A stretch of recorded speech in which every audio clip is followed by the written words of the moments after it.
cas, je voudrais remercier toute l'Assemblée pour l'accueil. J'étais venu depuis le 24 décembre, pour 2 mois, dans la section de la Ligue panafricaine du Congo, parce que nous sommes dans plusieurs pays africains, y compris en Occident. J'étais venu pour travailler avec la section du Congo-Brazzaville. Le 12 janvier, je me suis rendu à Mbanza-Ndunga, parce que dans le projet qui est le nôtre, il y a aussi un travail de repérage des lieux où les figures historiques qui ont combattu la colonisation. Effectivement, je suis très content de voir toutes ces figures ici. Tata Bouitambongo, Abiala Manganga, Matswa et Fumusimo Kimbangu. Et donc j'étais à Mbanza-Ndunga, j'ai eu une fracture dans la parcelle où habitait Bouitambongo, ce qui m'a valu 3 semaines de plâtre. Et là j'ai une attelle chevillère. Malgré ça, j'ai voulu venir pour vous saluer. Je suis très ému parce que quand on connaît le quotidien difficile, fait de privation et de répression sociale, économique, politique même, de voir comment notre peuple est capable de donner tant d'énergie depuis ce matin, tant de joie de vivre. Nous sommes un peuple qui est attaché à la vie. Je suis passé dans plusieurs pays africains. Nous partageons une profondeur religieuse sur tout le continent. Nous avons certainement des différences, mais nous avons beaucoup de points communs. Dans tout le continent, malgré la tragédie, malgré le drame, les Africains chantent la vie tout le temps, ce qui est paradoxal. Mais je voudrais vous dire aussi que notre longue tragédie, depuis des siècles, ne peut pas s'arrêter qu'avec la joie de vivre. Parce que le monde n'est pas bon. Depuis quelques siècles, ceux qui dominent le monde nous ont montré autre chose.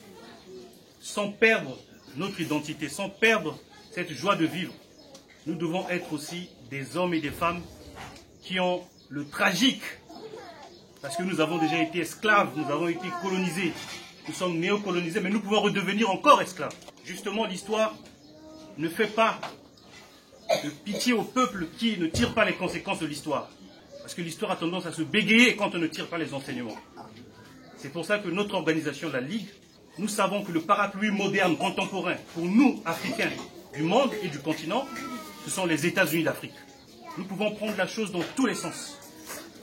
C'est un super État africain, puissant, militairement, économiquement, culturellement, qui permettra aux Africains de se protéger et en même temps de régler leurs problèmes internes.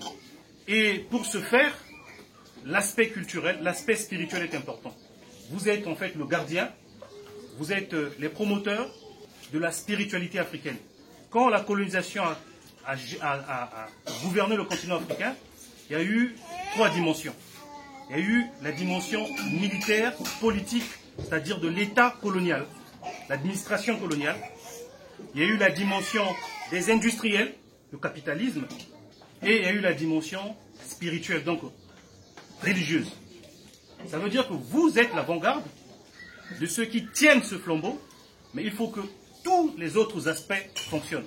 Sinon, on ne pourra pas s'en sortir. Dans ce pays où nous sommes en train d'implanter une section, les problèmes fondamentaux, parce que nous pouvons régler tous nos problèmes, de l'eau, d'électricité, de discrimination, de tribalisme, parce qu'il faut les régler.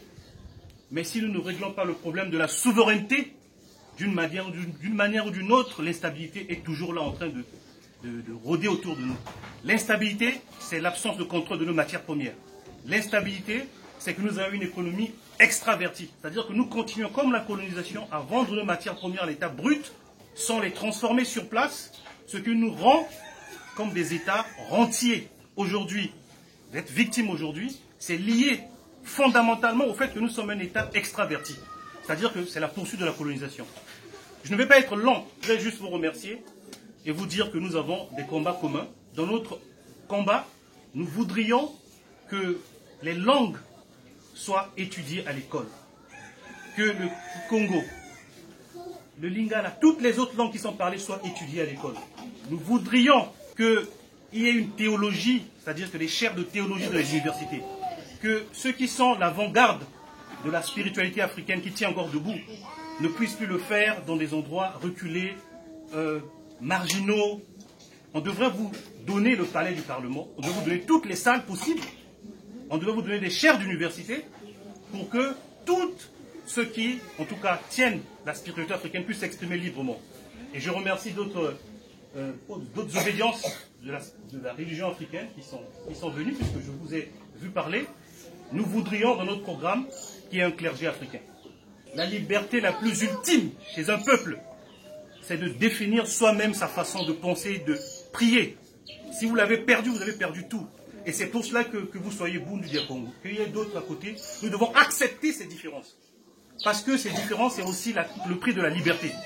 Et nous voudrions, nous, dans notre organisation, dans tous les pays africains où nous sommes, si nous pouvons prendre, effectivement, il faut le dire, le pouvoir politique, il faut permettre à toutes les religions africaines d'avoir un clergé, d'avoir une reconnaissance politique de l'État, puisque je rappelle que la question du culte, ça relève du ministère de l'Intérieur, donc ce n'est pas une question qui est civile, que vous ayez aussi le protocole d'État. Aujourd'hui, dans le protocole d'État, vous avez le christianisme, on connaît son histoire avec nous-mêmes, vous avez les églises, enfin en tout cas, les religions, l'islam, et vous avez toutes les autres. Mais ceux qui se réclament de la religion africaine ne sont pas reconnus. C'est d'abord un problème politique, au fond. Donc il faut le régler politiquement. Je voudrais vous remercier et vous dire, en tout cas, continuons le combat, au nom de Yavita, de Tata Boitambongo, de Mabiala Manganga.